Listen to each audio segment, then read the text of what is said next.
Untuk kita sekalian yang terhormat Bapak Kapolda Papua, yang saya hormati Pak Dirkrimsus dan Kasubdit Tipikor, rekan-rekan media yang saya hormati, puji dan syukur kehadirat Tuhan Yang Maha Kuasa. Pada siang hari ini Polda Papua akan mengadakan rilis langsung dipimpin oleh Bapak Kapolda terkait dengan tindak pidana korupsi yang ditangani Subdit 3 Ditreskrimsus Polda Papua. Ini adalah tindak pidana yang diungkap yang terbesar yang ditangani oleh Polda Papua hingga saat ini, yang sementara berkaitan dengan rilis.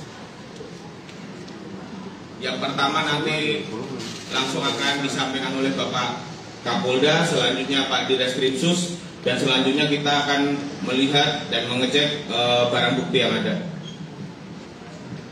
Untuk selanjutnya kita akan mendengarkan penyampaian dari Bapak Kapolda Papua, rilis yang akan disampaikan oleh beliau. Waktu dan tempat kami persilakan. Assalamualaikum warahmatullahi wabarakatuh. Salam sejahtera buat kita semua, Pak Dirkrimsus, Pak Kabid Humas, dan Pak Kasubdit Tipikor, serta seluruh rekan-rekan wartawan yang saya banggakan. Pada hari ini kita akan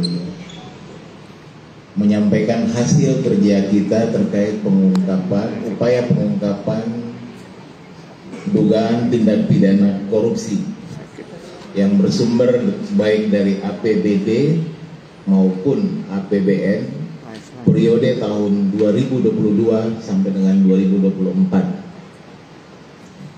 di Kabupaten Lanijaya.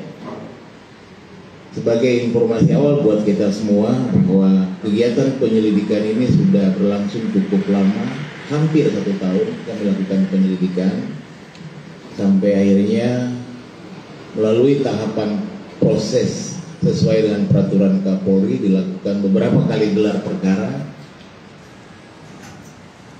Setelah mencukupi alat bukti sehingga kita tingkatkan dari penyelidikan menjadi penyidikan,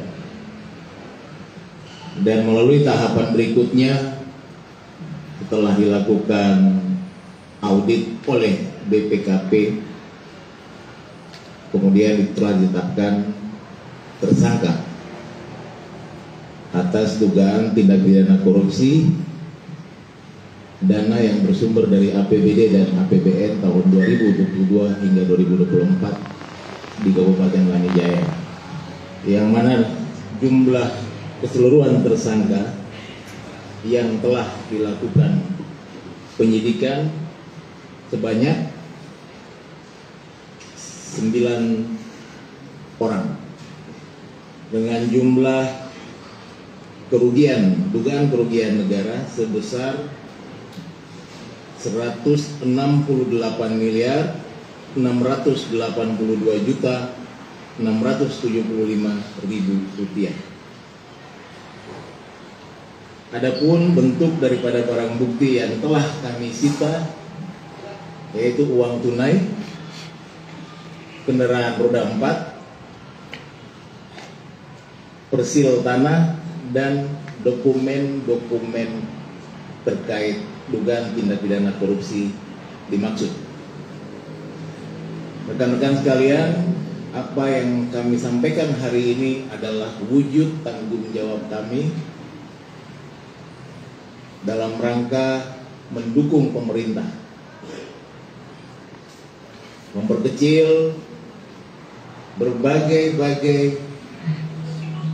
upaya dari kelompok-kelompok, oknum-oknum yang ingin merugikan keuangan negara, terutama terkhusus kita yang ada di Papua Induk. Polda Papua mengungkap tindak pidana korupsi di tahun anggaran 2025. Untuk itu saya sangat percaya dan yakin bahwa rekan-rekan ingin tahu bagaimana proses awalnya hingga bisa terbukti para tersangka di dalam kasus ini, mulai dari proses penyelidikan seperti apa hingga penyidikan dan penetapan tersangka. Proses, prosedur, mekanisme penyidikan hingga saat ini akan disampaikan langsung oleh Direktur Kriminal Khusus Polda Papua dan Kasubdit Tindak Pidana Korupsi. Untuk membiayai pembangunan pemberdayaan masyarakat, peningkatan kesejahteraan masyarakat, dan peningkatan kualitas hidup, serta penanggulangan kemiskinan. Dalam kewenangan pengelolaan dana kampung yang seharusnya dikelola oleh kepala kampung dan bendahara, akan tetapi dana tersebut dilakukan penarikan dan dipindah-bukukan ke rekening lain, yaitu rekening khusus OPS P3MD, tanpa sepengetahuan oleh kepala kampung. Jadi harusnya dana tersebut langsung ke kepala kampung, namun ditampung dulu ke rekening khusus. Berdasarkan hasil penyidikan yang dilakukan, kita stop sebentar ya. Saya sambung lagi bahwa di Kabupaten Lanijaya dikarenakan adanya surat permintaan permohonan pemindah-bukuan dari Dinas DPMK kepada Kepala Bank Papua Cabang Tior.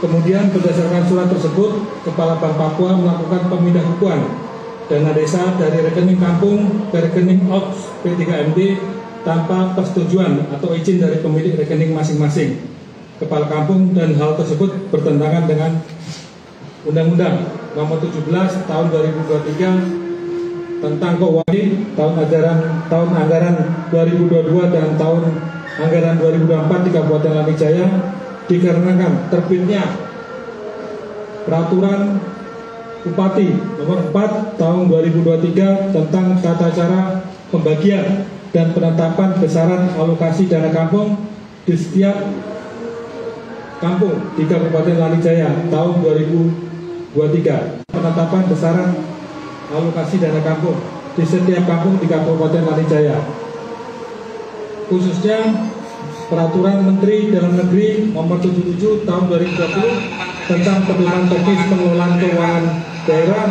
Peraturan Pemerintah Nomor 12 2019 tentang pengelolaan keuangan daerah, dan Peraturan Menteri Dalam Negeri Nomor 20 Tahun 2018 tentang pengelolaan keuangan daerah. Dan itu sudah kita periksa dari ahli-ahli di Kemendagri terkait dengan penerbitan peraturan-peraturan tersebut menyalahi aturan. Dan kita sudah tetapkan 9 tersangka yang diterbitkan. Yang pertama adalah Saudara TK, ya, tersangka pertama Saudara TK selaku PLT Kepala BPMK Kabupaten Lanijaya tahun 2024, memiliki peran melakukan pemindah-bukuan dengan membuat surat dan menandatangani surat DPMK perihal permintaan pemindah-bukuan dana desa dari rekening kampung ke rekening OPS P3MD. Berdasarkan laporan APKKN, tersangka mendapatkan keuntungan sebesar 16 miliar 175 juta rupiah. Yang kedua, Saudara YFM selaku Koordinator Tenaga Ahli Pemberdayaan Masyarakat Kabupaten Lanijaya tahun 2022 sampai dengan tahun 2024, memiliki peran mencairkan, mentransferkan, memindahbukukan, menyerahkan, dan menggunakan dana desa yang telah dipindahbukukan dari rekening kampung ke rekening OPS P3MD. Yang bersangkutan menurut laporan APBKKN mendapatkan keuntungan sebesar 69 miliar. Selanjutnya, Saudara CY sebagai tenaga ahli pemberdayaan masyarakat Kabupaten Lanijaya, perannya adalah menandatangani slip penarikan Bank Papua untuk dilakukan pencairan berdasarkan laporan APKKN yang bersangkutan mendapat keuntungan sebesar 5 miliar 200 juta rupiah. Selanjutnya, Saudara AS selaku Sekretaris DPMK Kabupaten Lanijaya tahun 2022 sampai dengan tahun 2023, perannya menguasai dan menggunakan rekening atas nama orang lain, baik pribadi dan perusahaan, di mana rekening-rekening tersebut mendapatkan aliran dana desa dimaksud. Jadi membuat rekening-rekening lain seperti saudaranya, teman dekatnya untuk mendapatkan mengalirkan dana dari dana yang sudah diterima. Berdasarkan laporan, yang bersangkutan mendapatkan keuntungan sebesar 44 miliar 254 juta. Selanjutnya saudara TY selaku Kabid Pemberdayaan Masyarakat Kampung tahun 2022 dan Bendahara Pengelolaan ADD tahun 2023 sampai dengan tahun 2024, perannya memberikan uang kepada saudara PW untuk merubah peraturan Bupati tahun 2023 dan 2024 sebesar 1 M untuk mendistribusikan ADD diberikan secara tunai. Berdasarkan laporan APKKN, yang bersangkutan mendapatkan keuntungan sebesar 22 miliar. Selanjutnya saudara